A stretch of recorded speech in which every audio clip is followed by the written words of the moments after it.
पैसे को मैनेज करना ये एक बड़ा हुनर है, यानी कमाना, बचाना और लगाना। आमतौर पर ये बड़े ताजिर लोग अपने बच्चों को ये हुनर सिखाते हैं और बच्चे भी अपने बड़ों से ये हुनर सीख लेते हैं। जिस तरह कोई अपनी कमाई को खुद नुमाई दिखावे के लिए खर्च कर रहा होता है और कोई अपनी दौलत को आने वाले नस्लों की बेहतरी के लिए खर्च कर रहा होता है। महंगाई तो यकीनन है। कभी कभार ऐसा होता है कि अशिया खुर्दो नोश की कीमतों में जो इजाफा हुआ उस पर तो बड़ा ववेला होता है, मगर ब्रांड के नए कपड़े जूते खरीदते वक्त कीमत की परवाह नहीं की जाती। तो एक घरदार यानी हाउस होल्ड को जिन मसाइल, चैलेंजेस का सामना हो सकता है उनमें से एक यकीनन महंगाई है। सब के सब इससे मुतासिर होते हैं, घर में रहने वाले लोग, मुआशरे का एक एक फर्द। सबसे पहली चीज जो हमें करनी है वो ये है कि अपने पार्टनर का साथ देना है। ऐसी चीजें सामने आती हैं, मीडिया के जरिए पता चलती हैं कि जैसे ही इन्फ्लेशन हुई, महंगाई बढ़ी, उस वक्त घरों में लड़ाइयां भी बढ़ जाती हैं, रिश्तों में दरारें आती हैं और तलाक तक नौबत पहुंच जाती है। ऐसा नहीं करना चाहिए। सबसे बेहतरीन चीज है कि ऐसे मौके पर साथ दिया जाए। चलें, दो अहम तरीन काम जो हमने करने उनको डिस्कस करते हैं। पहला तो ये कि अखराजात को कंट्रोल करना है, फजूल खर्ची बंद कर दें, क्योंकि अल्लाह पाक कुरान मजीद में फरमाता है, ए आदम की औलाद, हर नमाज के वक्त अपनी जीनत ले लो और खाओ और पियो और हद से ना बढ़ो, बेशक वो हद से बढ़ने वालों को पसंद नहीं फरमाता। एंड सेकेंड, दूसरा काम यह करना है कि अपनी आमदनी यानी इनकम को बढ़ाएं।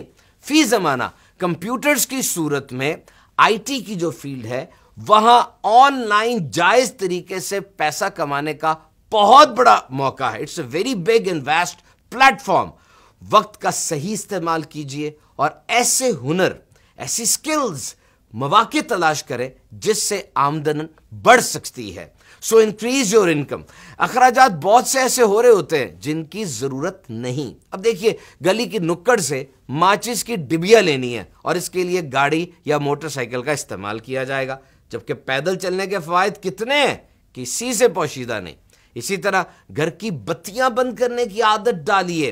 अक्सर लापरवाही ऐसी भी हो जाती है कि एसी खुला रह गया, पंखे चल रहे हैं, ऑब्वियसली मीटर चलेगा तो बिल तो आएगा।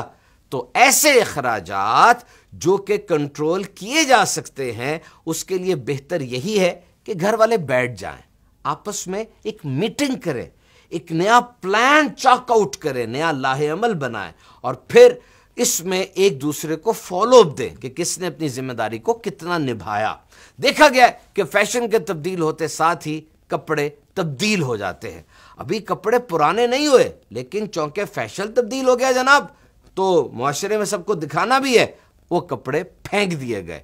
ऐसे कपड़े ना सिर्फ आलूदगी का सबब बनते हैं बल्कि इससे घर का बजट भी डिस्टर्ब हो जाता है। मेरे आका सैयदी मुस्तफ़ा सल्लल्लाहु ताला अलैहि वसल्लम ने फरमाया, किसी कपड़े को उस वक्त तक पुराना ना समझ यहां तक कि उसमें पैबंद लगा हो। एक तहकीक के मुताबिक जब इंसान किसी बड़े स्टोर, मॉल वगैरह में खरीदारी के लिए जाता है तो वो अपनी औकात से बढ़कर खर्चा कर देता है। बहुत सी वजूहत है इसकी। एक तो ये कि सेल जनाब, 2 के साथ 1 फ्री, और फिर जो दूसरे लोगों को देखता है कि उनकी बास्केट भरी हुई है, अब उससे चाहते ना चाहते, कॉन्शियसली अनकॉन्शियसली ऐसा काम हो जाता है कि ज्यादा चीजें वो खरीद लेता है, वो चीजें जिनकी जरूरत भी नहीं थी। आप भी चीज खरीदें, सिर्फ वही जिसकी आपको जरूरत है। सादगी, ऑस्टेरिटी, इसका ट्रेंड बनाएं। मुख्तलिफ चीजें फैशन में आती है ना, तो आइए सादगी का फैशन बनाते हैं। जरूरी नहीं कि सुबह नाश्ते में तरह तरह के खाने दस्तरखान पर सजे हो जनाब, बल्कि रात के सालन के साथ भी तो रोटी खाई जा सकती है। इसी तरह अगर आप अपना जहन बना लें कि हर चीज में सादगी लानी है तो ये आ जाएगी। हर काम में सादगी लानी है, और जब पूरे दिन में की हुई एक्टिविटीज में सादगी का रंग नजर आएगा तो फिर आप खुद देख लीजिएगा कहां कहां से ये लीकेज बंद हो गई और ऑटोमेटिकली बचत शुरू हो गई। तो मुश्किल फैसले खुद भी कीजिए, घर वालों को भी इसकी तरगीब दिलाइए। कोशिश कीजिए ये 3 फैसले कर लें। एक तो कुछ दोस्त बदल लें, कुछ आदत बदल लें और कुछ खाने पीने की अशिया बदल लें। जब ये तीनों फैसले आप कर लेंगे तो इनके असरात, इनका इंपैक्ट आपको जिंदगी पे नजर आएगा। आप मुस्तकबिल बदलेंगे और यही चंद चीजें होती हैं जो इंसान के ज्यादा अखराजात की वजह बन रही होती है।